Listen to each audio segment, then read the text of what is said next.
Hi everyone, welcome to channel Twin Bros. I am Juhi and I am back with another series for most important MCQs and previous year questions.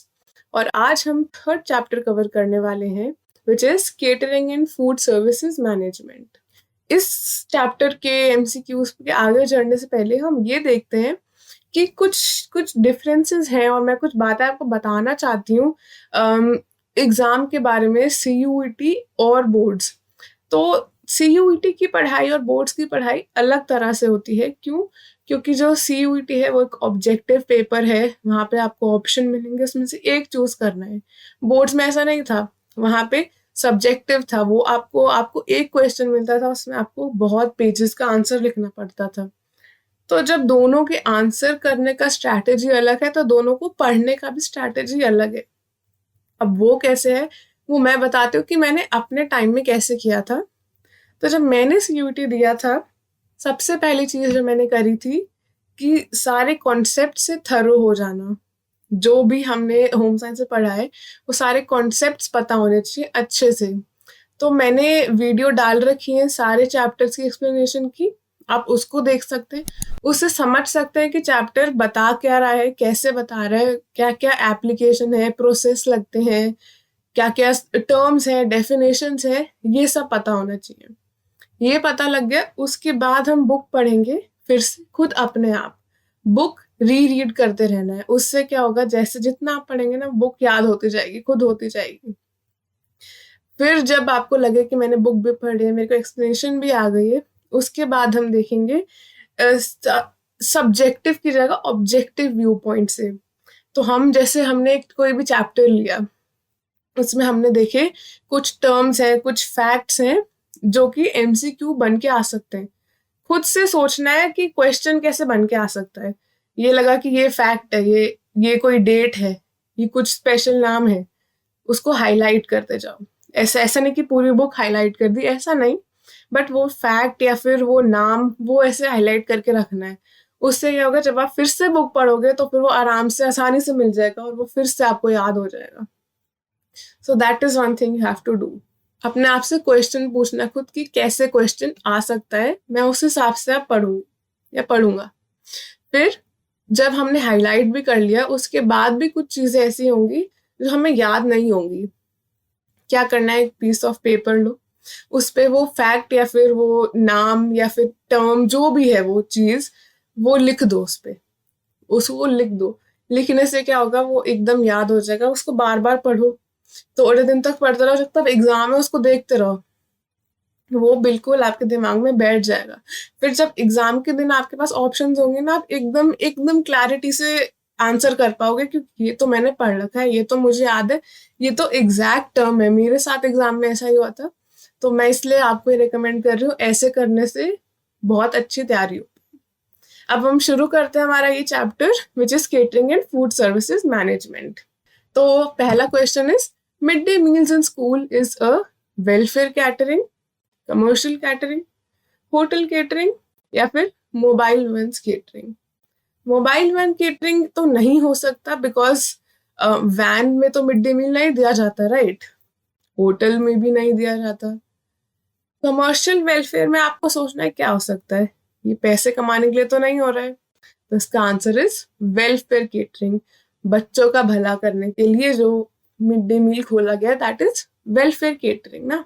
Then in ancient times in India catered to travelers who went in pilgrimages। इनमें से किसने cater करा है पिलग्रिमेजेस को ancient time में? ये book में mention है, मैंने अपनी वीडियो में भी मेंशन कर रखा है, तो ये पता होना चाहिए। धर्मशाला है या टेम्पल्स या होटल्स या dhaba? It is dharamshala. Then which events can be catered for in home based food services? A, birthday parties, B, fun fairs, C, flower shows, या D, all of the above? Answer is all of the above. ये सारे cater कर सकते हैं home based food services से। अगला question है, what are the two types of catering services?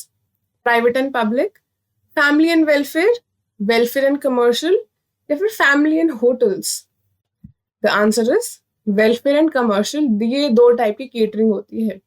Welfare में मतलब कोई प्रॉफिट कमाने का हमको नहीं है, हमें वेलफेयर करना है। कमर्शियल में प्रॉफिट माइंडसेट से काम होता है। तो ये है दो type. Next, which of this is a part of commercial catering? Fast food joints, prisons, hospital या लंगर? तो अब यहाँ पे हम एलिमिनेशन यूज कर सकते हैं। प्रिजन में तो कमर्शियल केटरिंग नहीं होती, प्रॉफिट कमाना थोड़ी, हम जेल में थोड़ी प्रॉफिट कमाएंगे, नहीं। हॉस्पिटल्स में भी प्रॉफिट नहीं कमाएंगे केटरिंग करके। लंगर तो फ्री ही होता है, तो वहां तो प्रॉफिट हो ही नहीं सकता। The answer is fast food joints. Next, what consideration should be made when planning a menu? Price, locality, availability of ingredients, all of the above? The answer is all of the above. आप कहाँ पर है, क्या price चल रहा है वहाँ locality में, क्या इंग्रेडिएंट्स यूज कर रहे हैं, ऑर्गेनिक है तो ज्यादा महंगा होगा, नहीं है तो कम महंगा होगा, वो सब देखा जाता है जब एक मेन्यू प्लान कर रहे होते हैं। Which option is not typically found on a menu? Detailed food availability information, freedom of choice, reflects restaurant's image and style, या फिर food catering time? The answer is food catering time. कभी आपने menu में देखा है लिखा हो कि ये डिश तो इतने घंटे में आएगी या ये डिश इतने मिनट में आएगी? ऐसा नहीं होता। फूड केटरिंग टाइम मेंशन नहीं होता, बाकी सब कुछ होता है एक मेन्यू में। Then what is the fundamental function of food service management? Planning, organization, controlling या रिपोर्टिंग? इसका answer is planning is the fundamental function of food service management. Now, which of these is not an objective of planning? Anticipating, establishing clear objectives and policies, recruiting and training human resources, या फिर selecting suitable action to achieve goals? Planning का इनमें से कौन सा objective नहीं है? Not. Answer is recruiting and training human resources. Planning में anticipating, objectives, policies, suitable action सब आता है, लेकिन एचआर का काम प्लानिंग में नहीं होता है। फिर is the demand for skilled professionals in startup and hotels and other catering establishment increasing और डिक्रीजिंग? स्किल्ड प्रोफेशनल के लिए डिमांड बढ़ रही है या कम हो रही है? तो ए इंक्रीजिंग, बी डिक्रीजिंग, सी फंक्शनिंग या D managing? The answer here is increasing, demand बढ़ती जा रही है। Next, what category does staff welfare and quick decision making skills fall under? Staffing, directing and delegating, controlling या फिर reporting? तो कौन सा कैटेगरी है, आपको कैटेगरी वाइज याद रखना पड़ेगा, समझना पड़ेगा कि किस में आता है। तो the answer here is directing and delegating. इससे रिलेटेड होता है क्विक डिसीजन मेकिंग स्किल्स। बहुत ज्यादा काम है तो डेलीगेट कर दो, थोड़ा काम वो, फिर वो कोई और, थोड़ा ऐसे कर करके डेलीगेट कर देना, काम सारा खुद पे ना लेना। Then what involves financial resource allocation and use in catering? Controlling या प्लानिंग या फिर कोऑर्डिनेटिंग या फिर बजटिंग? अब फाइनेंशियल रिसोर्स लिखा हुआ है वर्ड, तो फाइनेंस किससे रिलेटेड होता है? बजट से। The answer here is budget. Next, what is fully prepared food purchased from manufacturers and minimally processed called? A, ready prepared food service system, B, commissary food service system, C, assembly system या D, conventional food system या फिर conventional foods? तो इसका answer is assembly system. Assembly system के under हमारा fully prepared food purchase किया जाता है मैन्युफैक्चरर से, और बहुत कम प्रोसेसिंग हुई भी होती है उसके अंदर, तो दैट इज असेंबली। आपको सबके मीनिंग्स पता होने चाहिए, बिकॉज किसी पे भी आ सकता है, ready prepared food service system पे भी आ सकता है, फिर उसका आंसर बदल जाएगा। तो ऐसे हर सिस्टम का क्या मतलब है वो अच्छे से पता होना चाहिए। Next, to whom are home cooked meals typically supplied? A, working couples, B, hotels, C, fairs या D, resorts? तो यहाँ पे आप एलिमिनेशन यूज कर सकते हैं, very simple. Home cook meals hotels में तो नहीं चाहिए होंगी, फेयर्स में भी नहीं, रिजॉर्ट्स में भी नहीं। किसको चाहिए होंगी? वर्किंग कपल्स को, because they don't have time घर पे खुद बनाने का, तो उनको होम कुक मील्स चाहिए होंगे। आई होप आप सारे क्वेश्चंस पॉज करके खुद आंसर करने की कोशिश कर रहे हो, उसके बाद आंसर देख रहे हो। इससे रिवीजन होगी, इससे अच्छी प्रैक्टिस होगी। Next, what do mobile units typically not serve? Snacks, beverages, fruits या फिर raw vegetables and cereals.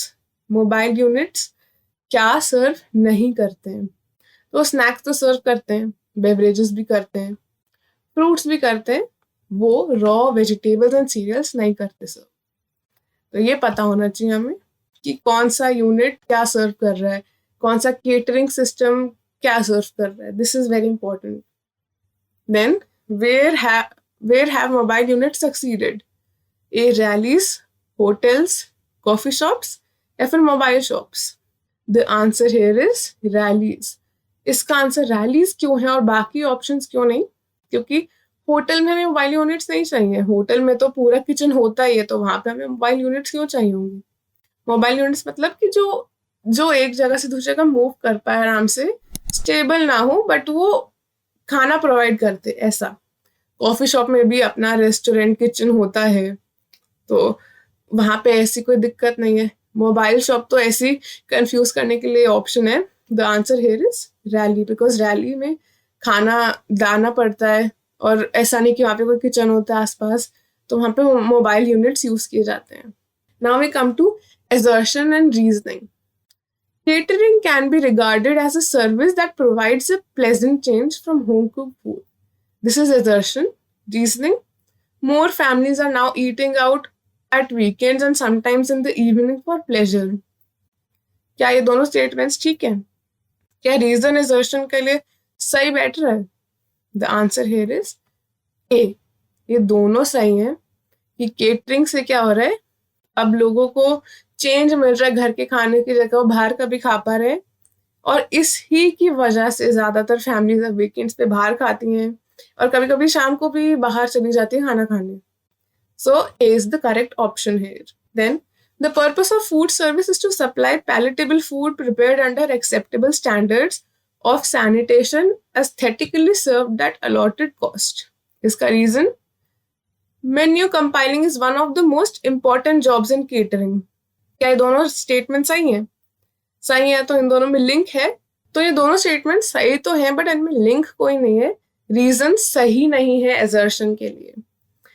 तो फूड सर्विस का पर्पस तो यही होता है कि अच्छा खाना सप्लाई करना और बिल्कुल सैनिटेशन से देना, एस्थेटिकली सुंदर होना चाहिए.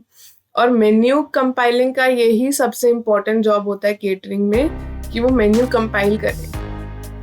बट ये दोनों कोई एक साथ रिलेटेड थोड़ी है, कि कोई रीजन नहीं बन रहा है इसका. So the correct option is B here.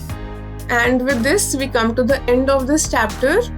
Thank you so much for watching. Please like, share and subscribe the video to the channel. Bye.